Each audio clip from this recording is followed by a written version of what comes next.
Harry Potter and the Deathly Hallows, Part 2. Guys, Harry Potter is back for one last rodeo.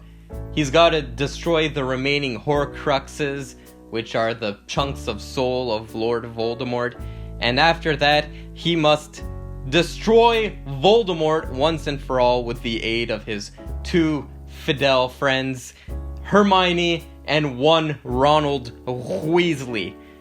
Guys, if you saw my previous review, I wasn't a fan of the previous Harry Potter 7 Part 1, but will I like this one? That's to remain seen. Also, in case you guys didn't see my previous videos where I said it, I'm not going to review the Fantastic Beasts movies. To me, it ends with Harry Potter and the Deathly Hallows Part 2. I don't care what anyone says. I feel like those don't feel like real movies to me. I feel like they just made it because Harry Potter is a valuable IP. I'm not going to review those movies, okay? But I am going to give my quick thoughts on Fantastic Beasts 1. I haven't seen Fantastic Beasts 2 yet. So Fantastic Beasts 1, I literally can't remember anything about that movie except two things, and it's two positive things. I really liked Dan Fogler's character, and that ending where it's raining and the rain wipes out his memory is a very sentimental scene. The other thing I really liked about that movie was actually Eddie Redmayne's performance, and he's an actor that I've had trouble with in the past. I feel like all of his performances are kind of hammy. He really works in the Fantastic Beasts movies, and the reason why he works is because they kind of play it off like this character might be on the autism spectrum. That's what I got anyway. It might be offensive that I imply that, but whatever. And it's really cool because he socially can't communicate with people all that well. He has difficulty communicating with other individuals, but when it comes to animals, he loves animals. And I feel like that was a very interesting character trait to have in a movie. Alas, I am not reviewing, what was the movie called? Fantastic Breasts and Where to Find Them? Pornhub? Yeah, I'm reviewing Harry Potter and the Deathly Hallows Part 2. Can you please make it a longer title so I can run out of breath even more with these titles? Fantastic Beasts and Where to Find Them. Harry Potter and the Deathly Hallows Part 2. Alright, I'm getting a little weird. It's really late. I'm sorry. So, let's go through some of the things I liked about this movie. Overall, I like the movie. I don't think it's the best Harry Potter movie. I don't even think it's top 5 Harry Potter movies, to be quite honest. And I know that's blasphemy because when you go on IMDb, this is the highest rated Harry Potter movie.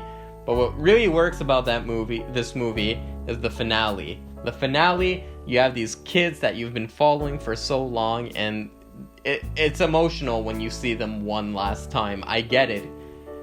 But there's a whole movie that comes with it as well. And that's what really works about this movie, is that finale. I'm just gonna jump right into the finale, I guess. But yeah, it really does feel emotional because when I grew up with these characters, and I was growing up with these characters. To see these people that I grew up with say one last goodbye, it's really emotional. And on the one hand, I'm sure fanboys and fangirls are pissed that Daniel Radcliffe refuses to do another Harry Potter movie.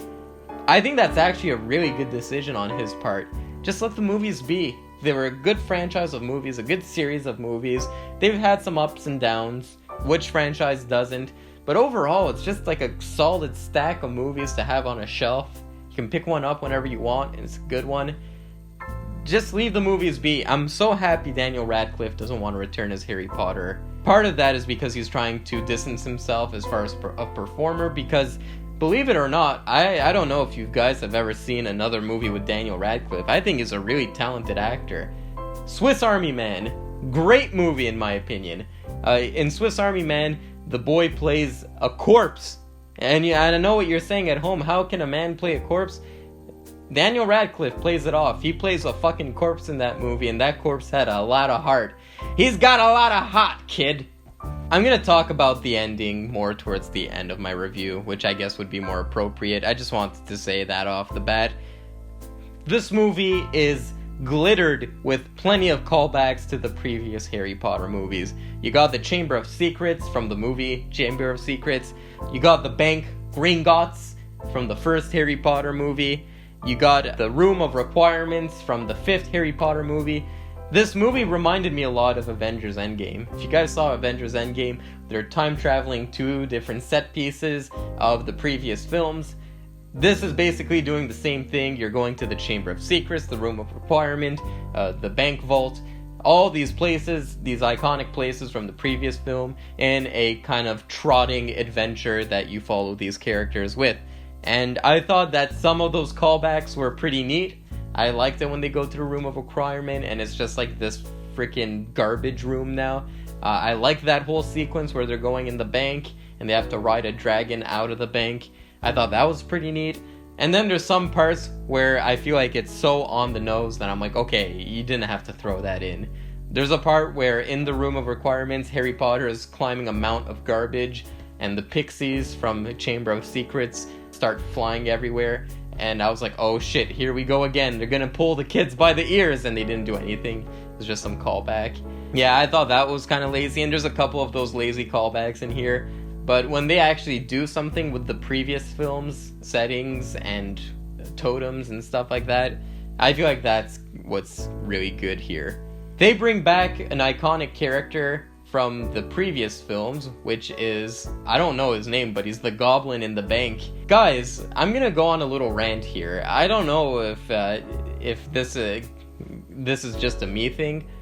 In the first Harry Potter movie, the guy who plays the bank teller is Verne Troyer. For those of you who don't know Verne Troyer is the guy who plays Mini-Me in Austin Powers. And in this movie, they didn't bring him back. I mean, what is up with that? They didn't bring back Mini-Me. They brought back everyone else. They couldn't bring back Mini-Me? I think, and this is just me speculating, Mini-Me recently passed away. Verne Troyer passed away recently. May he rest in peace. But he was really unhealthy towards the end of his life. He was struggling with alcoholism, and he was just not in a healthy spot in his life. So it might have been because of that. Or because Mini-Me wasn't the guy I'm talking about. It could be that too. They're all covered in makeup anyway. I can't tell the difference. Another thing that made me kind of confused about this movie. So there's a part where Draco Malfoy recruits the help of Crabbe and Goyle. Psych! It's only one of them. It's only Goyle and a random black dude. And I'm like, what? It's usually Crabbe and Goyle. Why is there some random black dude that's not one of them? I thought that was pretty funny. I mean, it's not like Crabbe and Goyle are actors that have, like, other things to do. Like, seriously, is Crabbe just like, hey guys, I know you really want me to be in Harry Potter 7, but actually I'm busy. I'm meeting the Queen of England, and after that I'm meeting the President of the United States. I would love to be in your movie, but I couldn't make it, sorry. Yeah, it's just funny to me. Alright, back to serious stuff here. And one thing that I thought was really remarkable about J.K. Rowling's storytelling, now I'm just going based off the movies, I can't really judge the books because I don't read. We've addressed that in my previous review. One thing that I think she was really clever about is that this story is basically the story of Jesus, and she said she was influenced by the story of Jesus, and that it's basically a retelling of the New Testament, which is why the story works so good. But also she throws in some twists in there.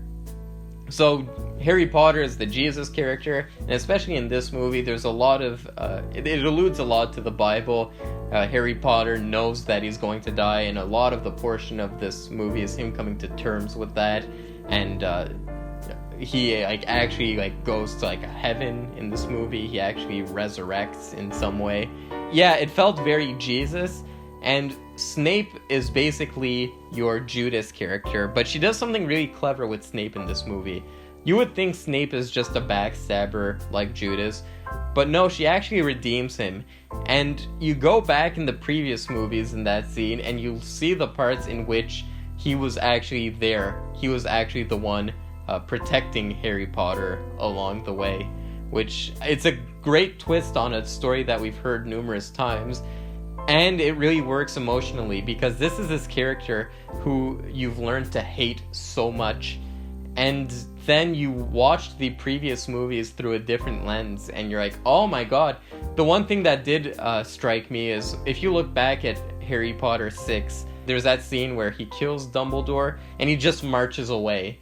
And when you watch Harry Potter 6 for the first time, not knowing that Snape killed Dumbledore, he's marching away, and you're thinking like, oh, this guy's just a fucking ruthless badass who just doesn't give a fuck. He's just marching away like he doesn't give a shit. But then when you watch the movie after having seen 7 Part 2, it makes a lot more sense. You're like, wait, he's walking away as quickly as he can because he knows he did something that's deeply, deeply troubling to him, and he has to leave before other people can see him. That scene in Harry Potter and the Half-Blood Prince has so much more meaning now, in my opinion. And I'm sure there's a ton of those scenes sprinkled throughout all of the Harry Potter movies of Snape just looking like a jerk initially, but you go back and watch them and he's actually a redeemable character. And yeah, I feel like that was all beautifully done. And when he dies, it's actually probably the most emotional part of this movie to me, which is saying a lot. It really just goes to show how good an actor Alan Rickman is. May he rest in peace as well. A lot of the actors in this are dead, come to think about it. It's only 10 years old. But yeah, his performance in this movie is actually really good to pull off something like that, to make a character both very hateable on first glance, but then very lovable at second glance. One thing I didn't like, though, I feel like they kind of botched his makeup. They try to make him look younger in certain scenes, and they kind of just like put a lot of pencil on his eyebrow. It kind of looks a little strange to me. But other than that, that's a nitpick. That was the best part of this movie to me. Speaking of influences from the Bible, I noticed that J.K. Rowling also had some influences from SpongeBob. Guys, the scene where Harry Potter and Dumbledore are in purgatory, wasn't that eerily reminiscent of when Squidward is finally alone in that SpongeBob episode and he's in purgatory? I don't know. It's far-fetched, I understand. I really liked that scene in purgatory, actually, because it actually gave the story some room to breathe, and we got to see that creepy-looking fetus just like on the ground. Other than Snape, the character who steals the show here as well is Ralph Fiennes as Voldemort, because he's so hammy in this, and I feel like Voldemort is one of those perfect antagonists you just love to hate. He's got an iconic look, just like a Darth Vader, and you just love hating the guy. He's got like a badass voice. He's a little hammy, we're not gonna hide it, he's a little hammy. The boy who lived. But it just works for some reason. I love Ralph Fiennes as Voldemort. Just like in the previous movie, I had a problem with some of the characters dying off screen in this. One of those characters being Professor Lupin, he dies off screen. Another one being, who was the other guy? Oh yeah, one of the twins. I don't know if it was Fred or George, it was one of them, but he dies off screen as well. Again, I have a problem with these movies choosing to keep plot rather than choosing to keep character from J.K. Rowling's book. An example of that actually is the character of Dumbledore's brother. I would have removed that completely from the movies. I know, it's probably blasphemy. I would have just found like some other way that Harry Potter can go back to Hogwarts and just cut that whole scene out completely. It was not useful to me. It didn't do anything. It's just another thing that the characters have to go to in order to go to the next place, and in order to go to the next place, and rinse and repeat and rinse and repeat. I would have cut that whole plot out. You don't need Dumbledore's brother in this movie. And if you cut that out, you allow more scenes of seeing one last moment with Lupin. Again, I haven't read the books, so I don't know how much blasphemy I'm committing right now. But just judging on the movie, I would have rather it focused more on the characters. Still to this moment, I really don't understand why, in terms of the movies anyway, I don't know about the books, I don't understand the Deathly Hallows, because they're introduced to the Deathly Hallows as being these very important things, and in order to truly beat the B-Ruler, you have to have the invisibility cloak, the resurrection stone, and the wand. I thought the whole purpose of that story was that in order to defeat Voldemort, you would have to destroy all the Horcruxes, collect the Deathly Hallows, and then you can kill Voldemort. I thought that's what the plot was trying to go for in 7 Part 1. But then in this movie, we don't really see the invisibility cloak. Okay, we do, but it's so that they can go into the bank vault, and you don't really do much with it. In the last minute, you remember, oh wait, the resurrection stone, it was in the snitch this whole time, and then Harry chooses not to use it, and then he gets Voldemort's wand and just snaps it. So I was really confused there. I was like, why is this MacGuffin so important? I do understand the point of all that to a certain extent. It was to show that this fable that was told in the previous movie, all of those objects corrupted them except the invisibility cloak, and Harry Potter held on to his invisibility cloak. Meanwhile, he let go of the resurrection stone and broke the wand, which is smart. That, again, I feel like is probably told better in the book rather than the movie. They didn't really make that clear, but yeah, like, I wish they did make that clear, because this whole time I thought Harry was gonna defeat Voldemort with the invisibility cloak, the wand, and the stone, but he didn't do that. Again, the idea is good, just should have been polished out a bit more so that a newbie like me can understand that shit. Guys, there was one death that could have happened, that could have worked, that they didn't do in this movie. I feel like if they killed Ron, I would have been okay with it, because Ron is always the cowardly character, and I feel like I wanted to see him do that one big thing to make his character not cowardly anymore. I wanted to see him redeem himself and become a hero, and I feel like Ron's death would have been justified in a movie like this. It would have been really badass if he just said, like, he did something heroic to save Harry Potter. That would have been something really selfless of him, because in the previous movie it was so selfish. I kept waiting for something in this movie to redeem him, and it never really happened. It's kind of like what Star Wars Episode 8 tried to do, when Finn is going to drive a ship into a giant laser blaster thing. You think, oh, this cowardly character is finally gonna be redeemed and he's gonna kill himself, and they're just like, yeah, nah, we need him back for Episode 9, and they don't do it. I feel like it was a similar thing in this movie where they didn't really have the nutsack to kill Ron. Again, I'm sure he redeems himself better in the book, just in terms of movie. And you know what? There's one thing that was shown off screen that I really wish they put in the movie as well. Talking about cutting out Dumbledore's brother, it would have made room for this. There's a scene where Hermione goes to Harry Potter and says, oh, we got an idea on how to destroy the last Horcrux without the sword of Gryffindor. Actually, it was Ron that came up with it. We can go to the Chamber of Secrets. And I'm like, throughout these 8 movies, every time these characters would go around a table in the library or ponder in the Gryffindor common room, it's always Harry Potter and Hermione breaking their heads. Meanwhile, Ron is in the background eating a Philly cheesesteak sandwich. And the one time Ron gets a good idea, it's shown off screen. Come on, guys. That's what I mean. I wish they showed more of the character stuff, less of the plot stuff. Dumbledore's brother was cool and all. I actually really liked him, because Dumbledore's brother is all high and mighty, and meanwhile Dumbledore's brother, he's just like drinking beer and he's like, fuck it, we're all gonna die anyway. Cheers, mate. That was pretty funny. But other than that, just cut out Dumbledore, make some room for that Ron scene. I wanted to see Ron actually get the idea and impress Harry Potter, instead of just like, oh yeah, it was Ron's idea. Ha! Could you believe it? That fucker got an idea? Yeah, I'm gonna go back to that ending. So in the end, there's some casualties. One of the twins dies, Lupin dies, and it's a very emotional scene when Harry Potter is looking at Hogwarts and it's all broken down and everything, and he hugs Hagrid. And that's not what's really emotional to me is when they show the 19 years later and they're playing that John Williams song, na na na na na na na na, and now Harry Potter is bringing his kids to Hogwarts.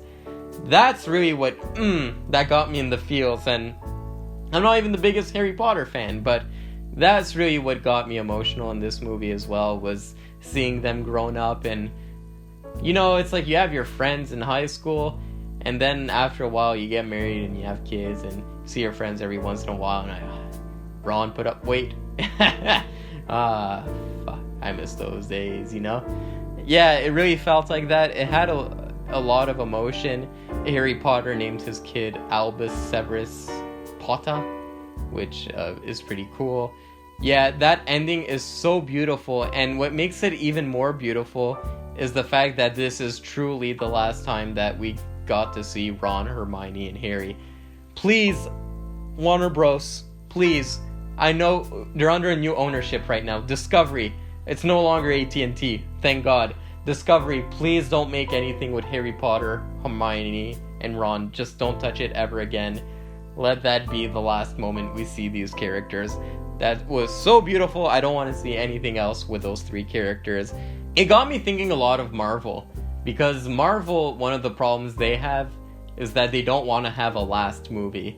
Like, if they truly wanted Endgame to be the last movie of the series, I'm sure it would have been a much more emotional finale. But they want to make movies after that. We just got Black Widow, and they want to make Shang-Chi, and I'm sure down the line they want to make more Hulk and Thor and these other characters. They want to make those movies as well. So the fact that they want to continue, you gotta pick one. Either make an emotional finale where you really end it, or just don't do it. I actually like Endgame quite a bit, though. It's just like, if you really know that this is gonna be your last movie, you would do stuff different. And I'm starting to review Avengers Endgame now, but whatever. I really like the character arcs in that movie. I like the arc of Tony Stark becoming a selfless man. He starts off very selfish, and he becomes a selfless man. He does the ultimate act of sacrificing his life for the good of mankind. And then Captain America's the opposite. He learns to take a step back and learns to value himself a bit more. I like those arcs. But then you have arcs like the arc with Hulk. And Hulk, that could have been a very beautiful arc as well. It's a man who's fighting between himself and a beast, and at the end he discovers how to mend them together. But they don't really do that. They kind of do it off screen, and all of a sudden he's like, "Hey guys, I'm Professor Hulk, what's up, bitches?" And yeah, this movie, the fact that it's one cemented final movie, makes it so that there was a plan all along, and it feels very well thought out. It's not something like a Star Wars where it's going to keep going no matter what and it's going to lose its value. I really hope that they self-contain these movies. I don't mind they're doing Fantastic Beasts. That's like in the past and it's different characters, so it's a completely different series to me. I don't really care. To be honest, I don't even view those as the same universe in my head. But yeah. Deathly Hallows, not the best Harry Potter movie, but definitely a beautiful finale. And I actually got a little choked up in this movie, and I'm not gonna lie. Guys, I look big and tough on the outside. I'm a little softy on the inside.